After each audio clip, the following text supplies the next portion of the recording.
ہمیں خواہشات دنیا نے اپنی لپیٹ میں لے رکھا ہے۔ یہ خواہشات دنیا ہے کیا چیز؟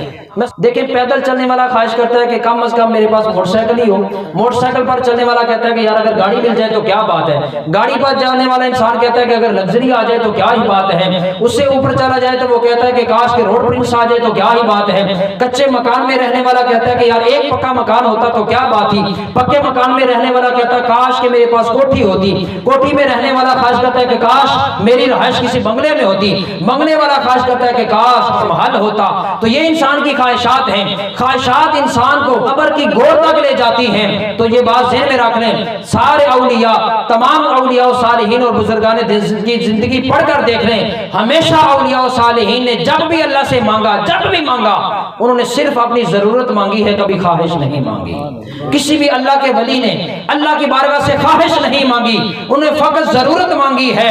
انہیں کہا کہ اللہ سے یہ مانگو کہ باری تعالیٰ اپنے خزانہ غیب سے میری ضرورت پوری کر دے، مجھے کسی دنیا دار کا محتاج نہ کر، تیرے سوا کسی کے در پر سائل بن کر نہ مجھے بھیجنا، اس کے سوا مجھے کچھ نہیں چاہیے۔ آج ہماری حالت یہ ہو چکی ہے، دیکھتے ہیں کہ میرا فلاں رشتہ دار اتنا امیر ہو گیا، اتنی ترقی کر گیا، اتنا سٹیٹس پا گیا، میں کیوں پیچھے ہوں؟ میرے ہمسائے نے پکے مکان بنا لیے، اس نے کوٹھی بنا لی، اس کے پاس گاڑی آ گئی، اس کا اتنا رقبہ ہو گیا، اس کے پاس اتنا مال مویشی ہے، اس کی اتنی ترقی ہو گئی، میں یہاں کیوں ہوں؟ تو اللہ کے پاک نبی صلی اللہ علیہ وسلم کا فرمان بھی سنتے جائیے۔ اللہ کے محبوب نبی فرماتے ہیں کہ جو امتی اپنی دنیا کی زندگی میں اللہ کے تھوڑے دیے ہوئے مال پر راضی ہو گیا، اللہ رب العزت کل قیامت کے دن اس کے تھوڑے عمل پر راضی ہو کر اس کی بخشش فرما دے گا۔ تھوڑے دیے ہوئے رزق پر جو بندہ راضی ہو گیا، اللہ رب العزت قیامت کے دن اس کے تھوڑے عمل سے راضی ہو کر اس کی بخشش فرما دے گا۔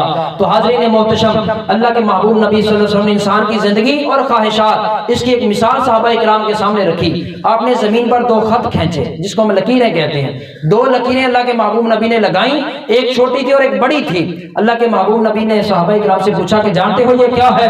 آقا یا رسول اللہ صلی اللہ علیہ وسلم اللہ عالم و رسول، آپ بہتر جانتے ہیں۔ نے فرمایا کہ یہ بڑی لکیر ہے، جو چھوٹا خط ہے یہ انسان کی زندگی ہے، جو بڑا خط ہے، جو بڑی لکیر ہے یہ انسان کی خواہشات ہیں۔ انسان کی زندگی ختم ہو جاتی ہے لیکن انسان کی خواہشات ختم نہیں ہوتی۔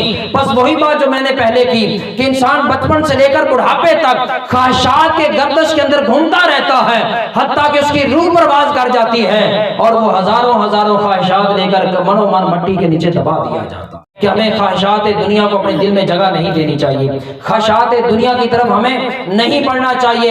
امام غزالی رحمۃ اللہ تعالی علیہ آپ فرماتے ہیں ایک بھوکا بھیڑیا بکریوں کے ریوڑ میں داخل ہو جائے تو وہ بکریوں کو اتنا نقصان نہیں دے سکتا کہ جتنی خواہشات دنیا ایک بندہ مومن کے دل میں داخل ہو جائے تو اس کے ایمان کو برباد کرتی ہیں، اتنا نقصان وہ نہیں دیتا۔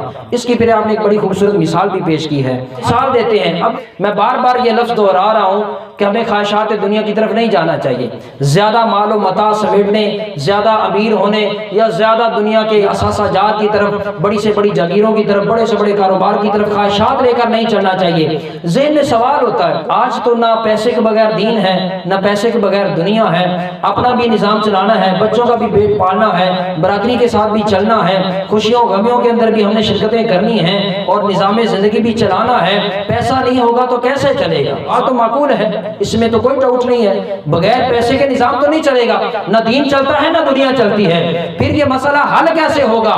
تو اس کا جواب امام غزالی حجت الاسلام آپ دیتے ہیں، آپ نے بڑی خوبصورت ایک مثال دی ہے۔ یہ جو کشتی ہوتی ہے، جس کشتی پر سوار ہو کر مسافر دریاؤں اور سمندروں کو اور ندی نالوں کو کراس کرتے ہیں، اس کشتی کا کیا کام ہوتا ہے؟ اس کا کام ہوتا ہے مسافر کو ایک کنارے سے دوسرے کنارے کی طرف لے کر جانا۔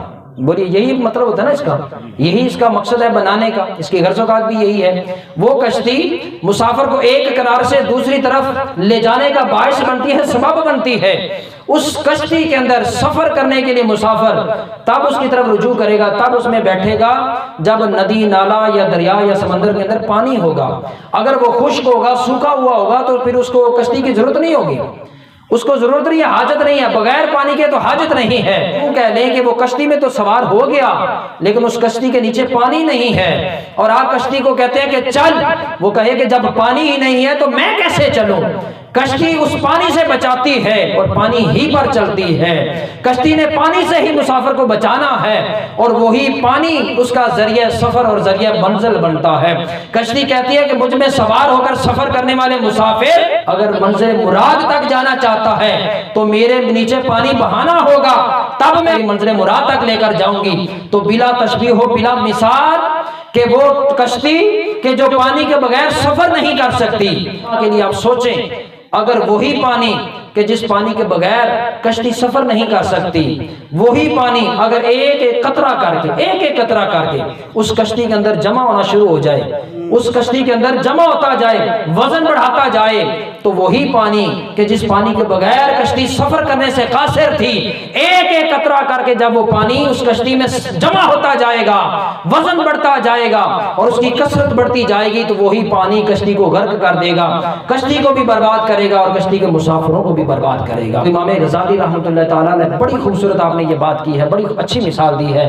آپ نے کہا کہ اے انسان تو اس بات کو سمجھتا ہے کہ جیسے مال دنیا کے بغیر تیری زندگی کی کشتی اپنی منزل تک نہیں جا سکتی, تو صرف ایک مسافر کی طرح پر سوار ہو کر, اپنی کشت حیات پر سوار ہو کر ایک مسافر کی طرح مال و متاع دنیا کو صرف ذریعہ سفر سمجھ, اسے اپنی منزل نہ سمجھ. اگر دنیا کے مال کی خواہش, دنیا کی دولت کی خواہش تیرے دل میں گھر کرتی گئی, جمع ہوتی گئی, ایک وقت ایسا آئے گا کہ یہی مال, یہی دولت اور یہی سرمایہ تیرے لیے بہت بڑا امتحان بن جائے گا. اس لیے اللہ کا قرآن کہتا ہے انما اموالکم واولادکم فتنہ, اے انسان کثرت مال بھی تیرے لیے فتنہ ہے, کثرت اولاد بھی تیرے لیے بہت بڑی آزمائش ہے.